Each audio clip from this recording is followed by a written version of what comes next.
सो आज मैं बात करने वाली हूँ कुछ पीस, कुछ एस और कुछ कार्डिनल रूल्स के बारे में जो कि बहुत ज़रूरी है डायरेक्ट सेलिंग इंडस्ट्री के अंदर। कुछ चीज़ें ऐसी होती हैं जिन्हें जैसे हम कोई भी जब भी घर बनाने की कोशिश करते हैं तो ईंटें, पत्थर, ये सारी चीज़ें को बेसिक चीज़ें मानते हैं कोई भी घर बनाने के लिए। अगर आप ईंटों के बिना घर खड़ा करने की कोशिश करेंगे, that is next to impossible, आप घर नहीं बना सकते।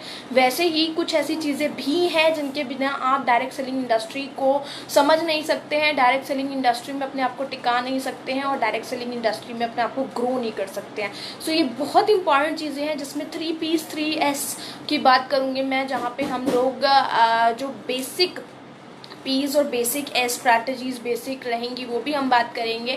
सो सेशन को लास्ट तक देखना मत भूलिएगा, सेशन इज़ वेरी इंपॉर्टेंट। और उसको शेयर करिए ज़्यादा से ज़्यादा लोगों को, ज़्यादा से ज़्यादा इसका लिंक फॉरवर्ड करिएगा, ज़्यादा से ज़्यादा इसको बोलिएगा कि वीडियोस देखें, ताकि आप लोग जो भी नए लोग होते हैं, स्पेसिफिकली जब भी नए लोग आते हैं ना डायरेक्ट सेलिंग इंडस्ट्री के अंदर, तो नए लोगों में एक नया एंथुजियाज्म होता है, उन्हें बहुत सारी चीज़ें जाननी होती है और दैट इज़ इम्पॉर्टेंट ऑल्सो, जानने की ज़रूरत भी होती है। तो उन लोगों के लिए भी ये सेशन बहुत ज़रूरी है और जो पुराने लोग हैं उनके लिए भी ये सेशन बहुत हेल्प करेगा, बहुत सपोर्ट करेगा। सो चलिए हम स्टार्ट कर लेते हैं।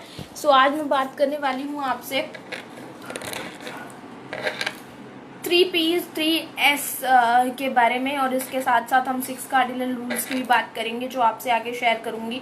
सो 3Ps एंड 3S वाला जो ये सेशन है विच इज़ वेरी इंपॉर्टेंट, इसको बार बार बोल रही हूँ, इसको शेयर ज़रूर करिएगा because it is very important to share and it is very important to watch too. चलिए एक फाउंडेशन क्रिएट कर देती हूँ। वैसे तो आप सभी जानते हैं डायरेक्ट सेलिंग बेसिकली क्या होती है, बट डायरेक्ट सेलिंग बेसिकली एक बहुत अच्छा कि डायरेक्टली आपके एक ऑर्गेनाइजेशन को या एक मैन्युफैक्चरिंग इंडस्ट्री को या एक छोटे स्केल की हो चाहे बड़े स्केल की हो, उसको डायरेक्टली कंज्यूमर के साथ लिंक करते हैं, जिसमें कोई भी बीच में मीडियोकर्स नहीं होते हैं, जहाँ पे आपके मनी का कोई लॉस नहीं हो रहा है। तो किसी भी तरीके के मीडियोकर्स नहीं होना, डायरेक्ट आपको मैन्युफैक्चरिंग यूनिट से या फिर डायरेक्ट आपको एक ऑर्गेनाइजेशनल प्लेटफॉर्म से डायरेक्ट आपके सामने प्रोडक्ट आ जाना, चाहे वो किसी भी तरीके का कंज्यूमेबल है या यूजेबल है या किसी भी तरीके के हैं, वो डायरेक्टली आपके पास आ जाना is called as direct selling. जहाँ पे बीच के लोग खत्म हो जाते हैं और जब बीच के लोग खत्म हो जाते हैं तो वो बिजनेस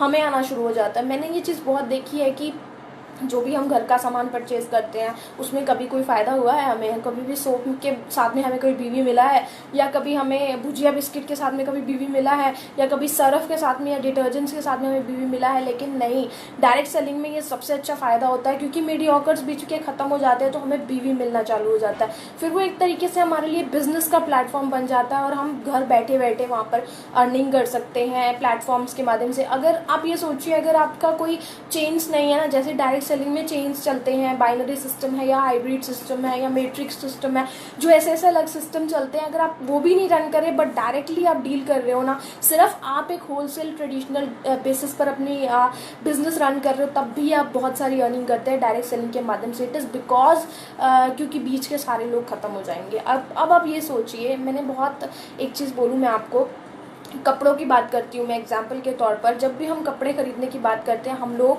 बेसिकली बहुत सारे आउटलेट, बहुत सारे शोरूम, बहुत सारे मॉल्स, इन सारी चीज़ों से हम लोग खरीदने की कोशिश करते हैं। बट अगर हमारे को जैसे ज़ारा है या वेरोमोडा है, इस तरीके के जो ब्रांड्स आते हैं, उनकी मैन्युफैक्चरिंग यूनिट से अगर डायरेक्ट कहीं पे आता हो, जो कि डायरेक्ट सेलिंग में बहुत सारी ऐसी इंडस्ट्रीज़ है जो कपड़ों को लेकर भी डील करते हैं, तो बीच का जो कॉस्ट उन ब्रांड्स का पड़ता है, जैसे ट्रांसपोर्टेशन कॉस्ट है मान लीजिए, वो ट्रांसपोर्टेशन कॉस्ट हट गया, मेंटेनेंस कॉस्ट हट जाएगा, ट्रेड सेलिंग कॉस्ट हट जाता है, तो उसके साथ में क्या हमारे पास आता है लास्ट में, वो सारे के सारे कॉस्ट हट गए। यानी जो चीज़ हमारे को 1000-2000 रुपये का एक कोई टी शर्ट या कोई टॉप ऐसा कुछ मिल रहा था, वो अब हमें विद इन इफेक्टिव वेज यानी 500 के अराउंड की रेंज में मिल जाएगा। इट इज़ बिकॉज मीडियोकर्स खत्म हो गए। सो डायरेक्ट सेलिंग इंडस्ट्री का ये सबसे अच्छा फैक्ट है कि इसके बीच के जो रास्ते वाले मीडियोकर्स होते हैं ना, वो ख़त्म हो जाते हैं और आपके पास डायरेक्ट चीज़ें आती हैं, जिससे आपके लिए बीवी जनरेट होता है। इन टर्म्स ऑफ डायरेक्ट सेलिंग बीवी वर्ड यूज़ करते हैं मोस्टली, तो आपके लिए बिजनेस वॉल्यूम जनरेट होने लग जाती है। सो चलिए, ये तो बात की मैंने आपसे डायरेक्ट सेलिंग की। अब आपसे शेयर करती हूँ मैं market outlook and reasons for growth, ये स्पेसिफिकली मैंने डायरेक्ट सेलिंग का आउटग्रोथ दिखाया है आपको। जितना भी प्रोडक्ट कैटेगरीज ग्रो हुई हैं या जितना भी रेवेन्यू आया है, this is total revenue in terms of direct selling. जैसे आप देखेंगे ये 2008, 2009, 2009, 10, 2010, 11, 11, 12, 12, 13 तक के ग्राफ मुझे मिले हैं, जहाँ पे क्या हो रहा है डायरेक्ट सेलिंग में पर ईयर के हिसाब से डिस्ट्रीब्यूशन हर एक पार्ट में इंडिया के राइज हुआ। ग्रोइंग कवरेज हुई प्रोडक्ट कैटेगरीज की, यानी कि जो जो प्रोडक्ट्स यूज़ किए जाने थे या जो जो प्रोडक्ट्स मैन्युफैक्चरिंग की जानी थी, उन प्रोडक्ट्स की कवरेज भी बढ़ गई। Transition of house holds to higher income level, अब जो हाउस होल्ड चोर्स थे या हाउस होल्ड एक्टिविटीज़ थी, उनका ट्रांजिशन आपको इनकम लेवल तक लेके गया। Shift in consumption pattern from essential to discretionary products, ये बहुत इंपॉर्टेंट पैटर्न है, यानी कि कंजम्पशन पैटर्न से असेंशियल टू डिस्क्रिशनरी प्रोडक्ट। ये आपको मैं थोड़ा एक्सप्लेन कर देती हूँ कि क्या चीज़ है। Shift from consumption pattern to business pattern है इसका मतलब। बेसिकली पहले क्या होता था, जब तक डायरेक्ट सेलिंग का कॉन्सेप्ट इतना ज़्यादा वल्नरेबल, इतना ज़्यादा वेंचर्स के रूप में नहीं था, तब तक इस जो प्रोडक्ट्स थे, जैसे कि कोई भी प्रोडक्ट हो, चाहे मैं सोप को ही एग्जांपल के तौर पे लूँ, प्रोवेदा के मिल्क एंड हनी सोप की बात करते हैं, चलो मिल्क एंड हनी सोप की बात करूँ, अगर प्रोवेदा जैसा डायरेक्ट सेलिंग प्लेटफॉर्म ना हो तो आपके लिए मिल्क एंड हनी सोप जैसी कोई कैटेगरी का इस तरीके का कोई प्रोडक्ट अगर आप ले रहे हैं, तो पहले वो सिर्फ कंजम्पशन तक लिमिटेड था। कंज्यूम आप करते थे, उसको यूज़ आप करते थे, लेकिन उसका वैल्यू आपको कुछ भी नहीं होता था। बट डायरेक्ट सेलिंग में ये आपको वैल्यू मिला, डायरेक्ट सेलिंग के अंदर आपको ये फ़ायदा मिला कि आप उसको यूज़ करते हुए आप उससे वैल्यू जनरेट करने में कामयाब रहे। मान लीजिए अगर 30-35 रुपये का कोई सोप है, तो उसमें कहीं ना कहीं 10-12 रुपये का रिटेल प्रॉफिट या मार्जिन आपके इस तरीके से फ़ायदा पहुँचा रहा है। ये है डायरेक्ट सेलिंग की पावर और डायरेक्ट सेलिंग की सबसे अच्छी नींव, जो कि एक बहुत सपोर्टिव रोल प्ले करती है हमारी ग्रोथ के अंदर भी। मैं अगर इन टर्म्स ऑफ मार्केट शेयर बात करूँ ना, मार्केट शेयर के अंदर आज के टाइम में वेलनेस इंडस्ट्रीज करोड़ों का बिजनेस, करोड़ों भी थोड़े हो गए, $1 ट्रिलियन इंडस्ट्री अब तो बोलते हैं, $1 ट्रिलियन इंडस्ट्री बोलते हैं स्पेसिफिकली इस रेंज को, इस वेलनेस कैटेगरी के प्रोडक्ट्स को स्पेसिफिकली डायरेक्ट सेलिंग के प्लेटफॉर्म के वजह से। सो मार्केट शेयर भी इसका बहुत राइज हुआ। आगे हम चलते हैं। This is analysis of products, जो डिफरेंट कैटेगरी के प्रोडक्ट्स आते हैं। ये थोड़ा सा छोटा है साइज में, तो मैं आप लोगों को एक्सप्लेन कर दूंगी साथ में कि लिखा क्या क्या है यहाँ पे। ये जो लाइन है, ये वाला जो आप देख रहे हो, ये वाला जो लेफ्ट साइड है, ये left side specifically direct selling का कवरेज है, and this right side is specifically जो ट्रेडिशनल मार्केट्स थे उसका कवरेज है। सो जो डायरेक्ट सेलिंग का कवरेज है, सोचिए हम नीचे से शुरू करते हैं। हेल्थ की बात करती हूँ, ये हेल्थ लिखा है यहाँ पर। वेलनेस इंडस्ट्री की बात करूँ, 42% का इसका शेयर जाता है स्पेसिफिकली डायरेक्ट सेलिंग की वजह से। 42% इकोनॉमिकल ग्रोथ होती है स्पेसिफिकली रेवेन्यू के टर्म्स में, हर एक इंडिया के ओरिजिन को मिलाते हुए। पर्सनल केयर में 32% प्रोडक्ट्स की कवरेज होती है, जो कि टोटल रेवेन्यू, टोटल इकोनॉमी में 32% का जो रेशो है वो इसकी वजह से है। This is because of direct selling. ये जो आप देख रहे हो ना, डायरेक्ट सेलिंग के प्लेटफॉर्म की वजह से है। अब कंपेयर करती हूँ, यहाँ पे ले आती हूँ आपको। ये हेल्थ का डायरेक्ट सेलिंग वाला परसेंटेज है 42%, और ये हेल्थ का डायरेक्ट ना हो करके इनडायरेक्ट वे वाला परसेंटेज है, जहाँ पे आप डिफरेंट तरीके की रिटेल्स प्रॉफिट और ये सभी चीज़ें जिसमें बीच में मीडियोकर्स आते हैं, 32% है। यानी ये 42 और ये 32, डायरेक्ट 10% का डिफरेंस है इन दोनों के अंदर में। पर्सनल केयर की अगर मैं डायरेक्ट सेलिंग में शेयर की बात करूँ, दिस इज 32%, एंड अगर इनडायरेक्ट वे में बात करूँ, दिस इज ओनली 10%। तो सोच कर देखिए कि कितना फर्क आ रहा है अगर डायरेक्ट सेलिंग प्लेटफॉर्म्स की माध्यम से अलग अलग इंडस्ट्रीज को डील किया जाए, चाहे वो कॉस्मेटिक्स है, चाहे वो होम केयर है, चाहे वो डाईयूरेटिक्स, ड्यूरेबल्स हैं, जो फूड और बेवरेजेस इंडस्ट्रीज़ हैं। आजकल बहुत सारी बेवरेजेस इंडस्ट्रीज़ भी डायरेक्ट सेलिंग प्लेटफॉर्म का यूज़ करने लगे हैं। ये ड्यूरेबल्स हैं, यहाँ पर देखिए परसेंटेज का कितना ज़्यादा फ़र्क है, कितना ज़्यादा फ़र्क आ रहा है यहाँ पर। होम केयर में 9%, कॉस्मेटिक्स में 8%, जबकि आप यहाँ देखेंगे तो 19% दोनों का है। तो इस तरीके की चीज़ें आपको डायरेक्ट सेलिंग का कंपैरिजन मैंने इनडायरेक्ट वे में जो सेलिंग होती है उससे किया है। अच्छा, अब आ जाते हैं ये से बोल के बतानी पॉसिबल हो पाएगी। जो आप देखते हैं ज्योग्राफिकल रीजन जो भी होता है ना, वो स्पेसिफिकली हर एक एरिया के लिए, जैसे इंडिया है, इंडिया में कुछ ऐसे रीजन्स हैं जो कि आपकी मार्केट वैल्यू के लिए स्पेसिफिकली एक बहुत बड़ा और बहुत लमसम अमाउंट भी नहीं बोलूँगी, बहुत बड़े अमाउंट के अंदर रेवेन्यू में कंट्रीब्यूट करती हैं। And these areas are metropolitan cities, जहाँ पे दिल्ली है या बॉम्बे है या कोलकाता है, चेन्नई है या पुणे है, जो स्पेसिफिकली हब्स माने जाते हैं इंडस्ट्रीज़ के। यहाँ से सबसे ज़्यादा कंट्रीब्यूशन मिलता है डायरेक्ट सेलिंग के प्लेटफॉर्म्स को, डायरेक्ट सेलिंग के रेवेन्यू जनरेशन को। अब मैं आपको दिखाऊँ अगर, तो ये देखिए, ये मैंने पिरामिड फॉर्म में लिखा है। जैसे ये मेट्रोपॉलिटिशन सिटीज़ हैं जहाँ पर 57% रेवेन्यू कंट्रीब्यूशन इनकी वजह से हो रहा है। ये टियर 1 सिटीज़ हैं जहाँ पर पॉपुलेशन 1 मिलियन से 5 मिलियन के बीच की है और 29% रेवेन्यू यहाँ से जनरेट हो रहा है। ये लेस देन 1 मिलियन वाली सिटीज़ हैं जहाँ पर 14% रेवेन्यू कंट्रीब्यूशन हो रहा है। यानी कि ऑन एंड ऑन अगर बात करूँ मोर ओवर, तो दिल्ली बॉम्बे वाले जितने भी एरियाज़ हैं वो 57% यानी हाईएस्ट कैटेगरी में रेवेन्यू में सपोर्ट कर रहे हैं। अब आ जाते हैं डायरेक्ट सेलिंग को स्पेसिफिकली लोग इतना ज्वाइन करना आज के टाइम में क्यों पसंद करते हैं? खिचपिच पसंद ना होने की वजह से। This is the simple layman answer अगर मैं बोलूँगी, जो थॉट्स जनरेट होते हैं उसकी वजह से। फर्स्ट इज कि आपको कोई टाइम लिमिट नहीं होता इसके लिए। You are not restricted to 9-10 hours और 8 आवर्स शिफ्ट। आप कहीं रिस्ट्रिक्टेड नहीं हो। आपके लिए अपनी चॉइस है, आपके लिए अपना मानना है कि मुझे इतने घंटे अगर काम करना है, मेरा इतना टारगेट है, तो कितने घंटे काम करके मैं अचीव कर सकता हूँ, इस तरीके का। Means there is no such time restrictions. और यहाँ पे दूसरी चीज़ होती है, आप अपने आप के बॉस होते हो, जो मैंने हमेशा यहाँ पे सुना है। आप अपने आप के बॉस होते हो, वहाँ पे आपको ही डिसीजन लेना है, आपको ही अपने लिए अच्छा या बुरा सोचना है, और आपको ही आगे जाकर अपने बिजनेस के लिए नए तरीके की चीज़ें देखनी है। थर्ड चीज़, प्रोफेशनल बहुत डेवलपमेंट होती है डायरेक्ट सेलिंग के अंदर। द रीज़न इज़ कि नए नए लोगों से मिलते हैं, नए एरियाज़ में आप विजिट करते हो, नई जगहों में आप जाओगे, तो हर तरीके की जगह में क्या क्या चीज़ें डिमांडिंग है, किस किस टाइप के लोग हैं, क्या क्या चीज़ें वहाँ की अच्छी है, क्या क्या चीज़ें बुरी हैं। खाने में अच्छा हो सकता है, कोई बीचेस हैं या कोई लोकेशन है, इस तरीके का जो डेवलपमेंट है, पर्सनालिटी डेवलपमेंट, प्रोफेशनल डेवलपमेंट भी बहुत होता है। कॉन्फिडेंस लेवल बढ़ने लग जाता है आपका जब आप ये सोचते हो कि I am the part of the direct selling. And trust me, जब तक मैं डायरेक्ट सेलिंग का पार्ट नहीं थी, शायद इतनी ज़्यादा कॉन्फिडेंट मैं भी नहीं थी। और आज इतना कॉन्फिडेंस जो जनरेट हुआ, this is because of Proveda's direct selling platform, जहाँ पे एरिया टू एरिया, मैंने कभी इतना ट्रैवल नहीं किया, area to area I am going, area to area मैं अकेले विजिट किया, अकेले लोगों से मिला। प्रोफेशनल डेवलपमेंट में बहुत हेल्प मिलता है डायरेक्ट सेलिंग के प्लेटफॉर्म की वजह से। लास्ट में आप लोगों से एक चीज़ पूछूंगी भी मैं। अब एक छोटा सा गेम भी हम प्ले करेंगे, बट लास्ट में हम खेलेंगे ये गेम ज़रूर। हाई क्वालिटी प्रोडक्ट्स को आप इजी वे में खरीद सकते हो डायरेक्ट सेलिंग के प्लेटफॉर्म की वजह से, क्योंकि बीच के जो मीडियोकर्स हैं वो ख़त्म हो जाते हैं।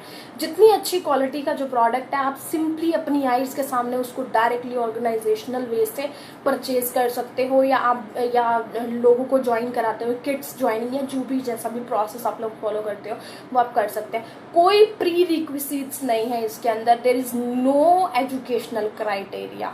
सबसे अच्छी चीज़ है ये, क्योंकि बहुत सारी जगहों पे ऐसे लोग हैं जो कि 10th हैं या 12th हैं या फिर नॉर्मल ग्रेजुएट्स हैं, इस तरीके के बहुत सारे लोग हैं जहाँ पर उन्हें जॉब करना पसंद नहीं, प्लस दूसरा उनकी एजुकेशन के बेसिस पर उन्हें स्कोप नहीं है उनके एरिया में। बट डायरेक्ट सेलिंग का स्कोप इज़ एवरीवेयर। घर से रहकर मीटिंग्स करने का स्कोप इज़ एवरीवेयर, मीटिंग्स को ऑर्गेनाइज करने का scope is everywhere.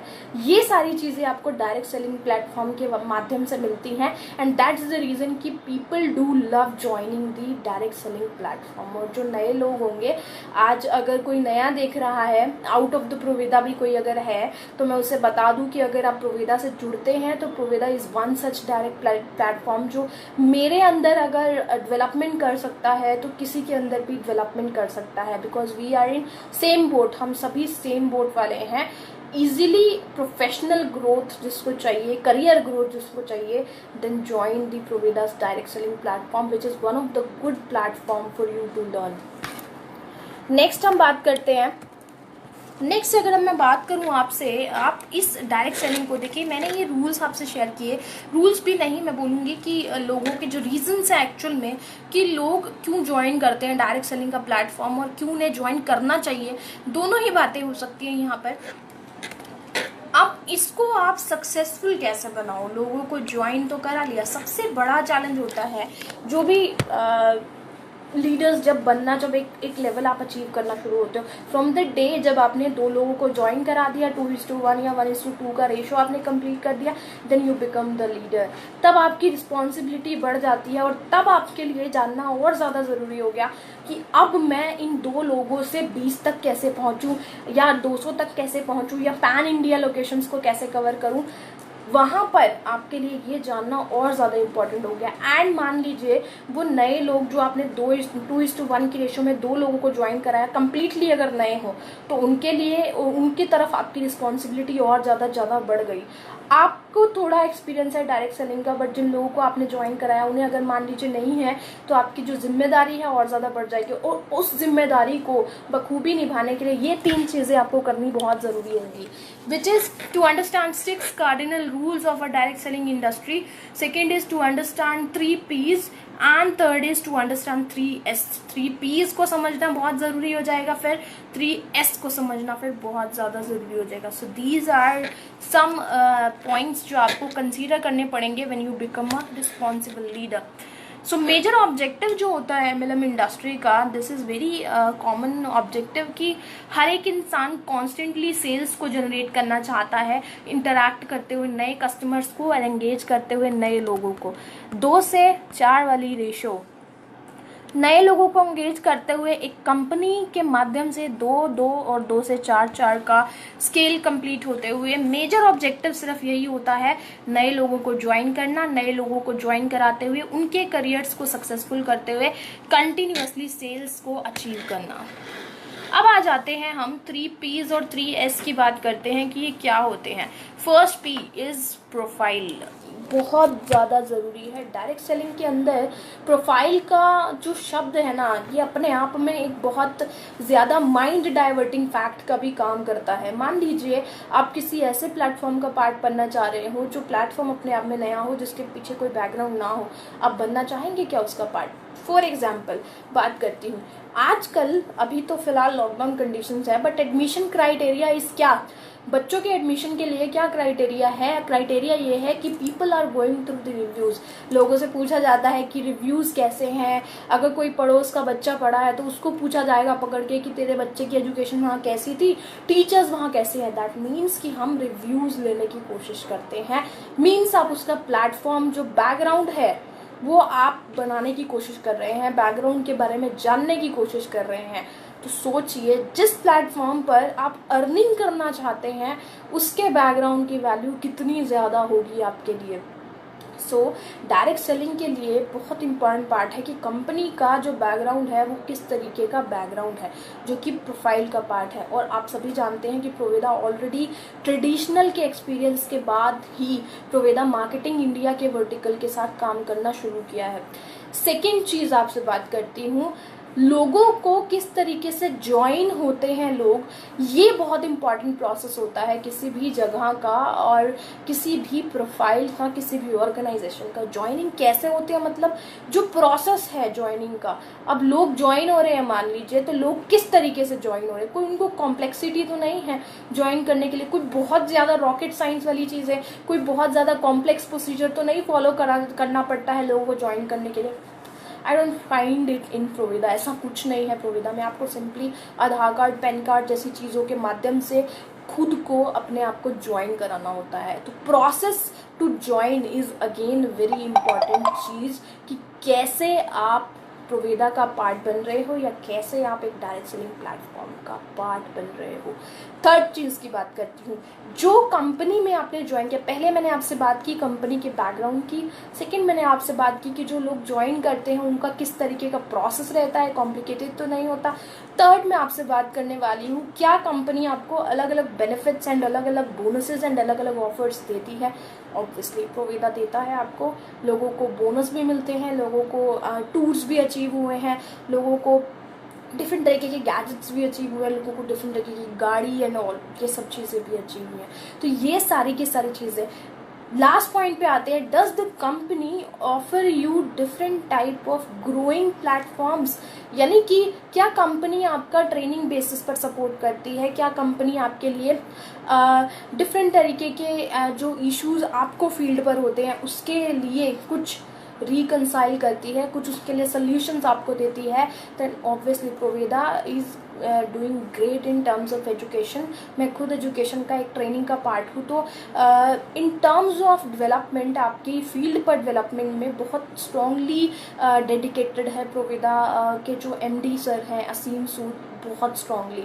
So these are some points जो आपके लिए बहुत ज़रूरी है आपको ध्यान रखने के लिए हैं कि आपको किस तरीके से प्रोफाइल को जजमेंट करना होता है, चाहे प्रोवेदा है या जो भी आप करना चाहते हो उसके लिए।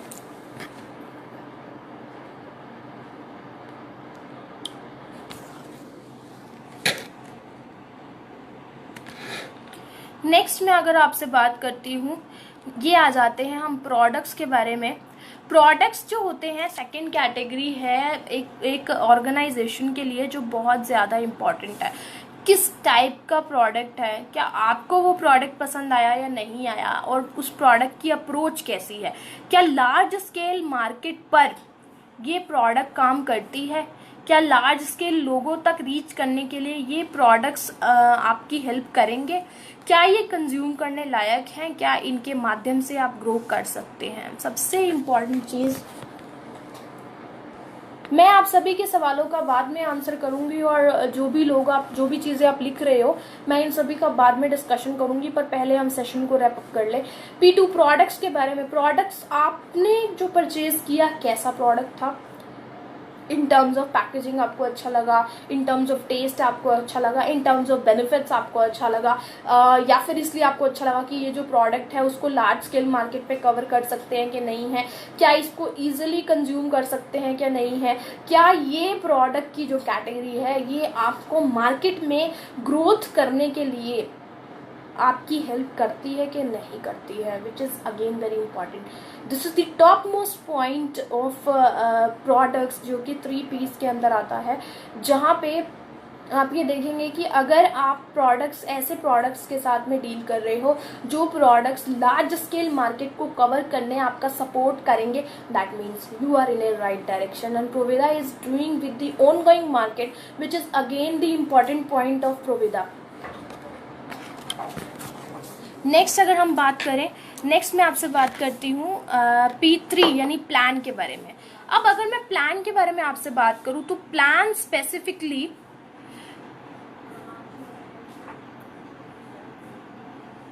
P3 यानी प्लान्स के बारे में अगर मैं आपसे बात करूं तो प्लान इस तरीके का होना चाहिए जिससे कि आपके लिए फ़ायदा हो और आप जितना काम कर रहे हैं उसके हिसाब से आपको रिसीविंग हो। यानी कि अब मैं आपसे सिंपल शब्दों में बात करती हूँ, काफ़ी लंबे पॉइंट्स है तो हम नॉर्मल डिस्कशन करते हैं इसके बारे में।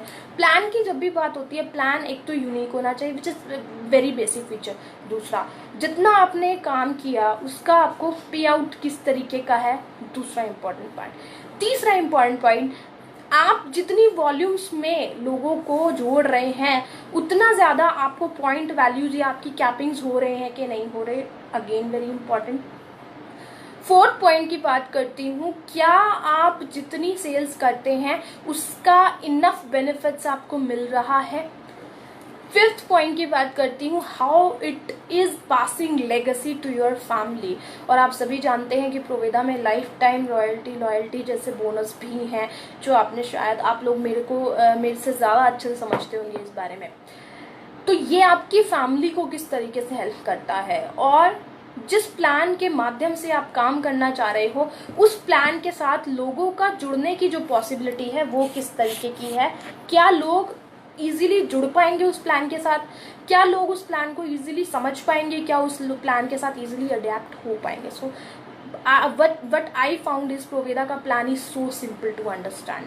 आपको पूरा उसके ऊपर लिखा हुआ चीज़ें पूरा एकदम मिलती हैं कि जहाँ पे आपको कोई पॉइंट का प्रॉब्लम हो आप फटाक से उसको गो थ्रू करके समझ सकते हैं। This is simple to understand, किसी भी व्यक्ति को आप समझा सकते हैं ये चीज़। और जो बेनिफिट्स हैं वो बेनिफिट्स भी हर एक इंसान के लिए हैं। ये प्लान किसी के लिए कोई रिस्ट्रिक्टेड नहीं है कि जो ब्लू डायमंड अचीवर हैं या क्राउन अचीवर्स हैं उनके लिए प्लान अलग है, या जो स्टार एग्जीक्यूटिव्स हैं उनके लिए प्लान अलग है। No, there is no controversy in these two things कि अगर स्टार वाला है तो उसके लिए भी सेम ही प्लान फॉलो होता है, ब्लू डायमंड है या क्राउन है उसके लिए भी सेम ही फॉलो होता है। There is no difference between it. The difference is only how crown executive work, उन्होंने कितना काम किया, and how star executive is working, उसने कितना काम किया। The only difference lies here is this, nothing else. Next हम बात करते हैं, this is 3SS of Proveda, which is first is self use। पहले आप ये पूछिए कि आपको प्रोडक्ट में कैसा लगा, क्या अच्छा लगा, प्रोडक्ट की पैकेजिंग अच्छी लगी, प्रोडक्ट का टेस्ट अच्छा लगा, प्रोडक्ट के बेनिफिट्स अच्छे लगे। सेकंड पॉइंट पे आते हैं, S2 इज शेयर। शेयर यानी कि आपके लिए product promotions, online marketing, verbal viral marketing, these are S2 parts of प्रोवेदा, जिसको मैं अभी के लिए S2 का मतलब होता है, first is product promotions. Product को प्रमोट आप किस तरीके से करते हैं, उसके वेज कैसे हैं प्रोडक्ट प्रमोशंस के। Second is online marketing. Easily आप ऑनलाइन मार्केटिंग जैसे टूल्स को अभी भी हम ऑनलाइन ही यूज़ कर रहे हैं, जैसे प्लेटफॉर्म, ऑनलाइन प्लेटफॉर्म्स को यूज़ करते हुए आप लोग अपने प्रोडक्ट्स को प्रमोट कर सकते हैं। Third is which is the pillar of direct selling, this is verbal communication, verbal viral marketing कहते हैं इसको स्पेसिफिकली। तो वर्बल वायरल मार्केटिंग के अंदर भी आप क्या करते हैं, लोगों से आप डायरेक्ट डील करते हैं, माउथ टू माउथ वर्डिंग्स के माध्यम से आप लोग प्रोडक्ट का प्रमोशन करते हैं, प्रोडक्ट के बारे में लोगों को इन्फॉर्मेशन देते हैं। So this is the again important point, this is second S. Third आ जाते हैं हम लास्ट पॉइंट के ऊपर, विच इज स्पॉन्सर। अब आपकी जिम्मेदारी हो जाती है कि आपको स्पॉन्सर करना है उन लोगों को जो भी लोग आपके साथ जुड़े।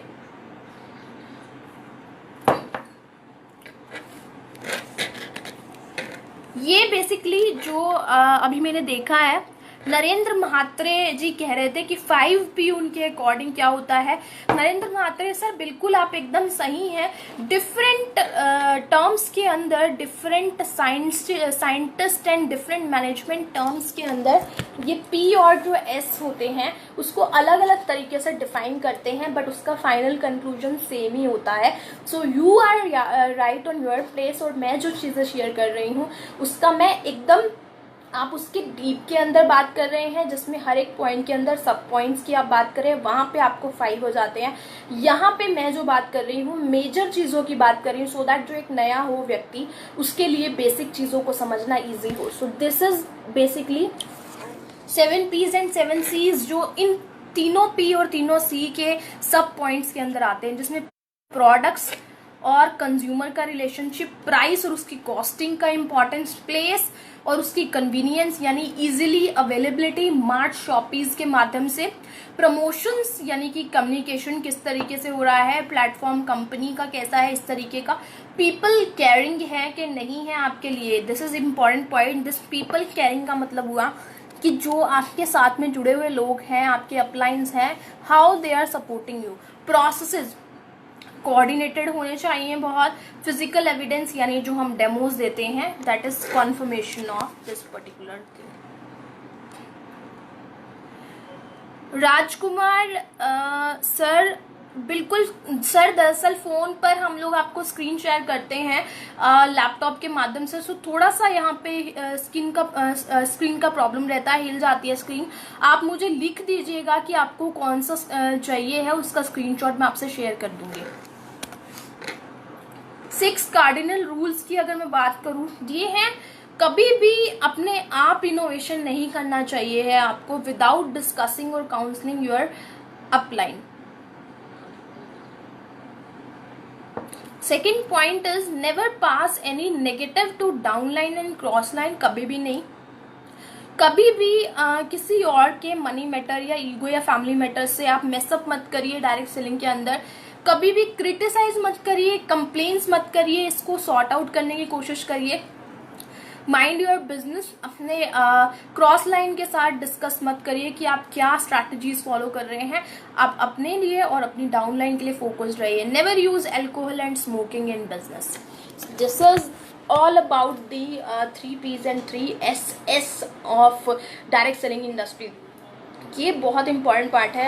आप कभी भी जो नए लोग होते हैं, बिकॉज मैंने शेयर किया है कि जो नए लोग होते हैं ना, उनमें बहुत एंथुजियाज्म होता है, वो क्यूरियस होते हैं चीज़ों को जानने के लिए, प्लस इनोवेशन करने की वो बहुत ट्राई करते हैं। बट जो भी नए लोग होते हैं वो इनोवेट करिए, ऐसा नहीं है कि इनोवेट मत करिए, but without discussing with your upline, कभी भी डिस्कस किए बिना आप उसको अप्लाई मत करिए। आपका जो नया आइडिया है या नई चीज़ें हैं वो सारी, कभी भी कोई नेगेटिविटी को आप पास मत करिए, कभी भी आप मेसअप मत करिए मनी मैटर्स के साथ या ईगो मैटर्स के साथ। एंड कभी भी डायरेक्ट सेलिंग में एक चीज़ हमेशा याद रखिए, क्रिटिसाइज मत करिए, कंप्लेंट्स मत करिए, बल्कि कोशिश ये करिए कि आप उसको सॉर्ट आउट किस तरीके से कर सकते हैं, उस पर काम करने की। सो this is all about the today's session. और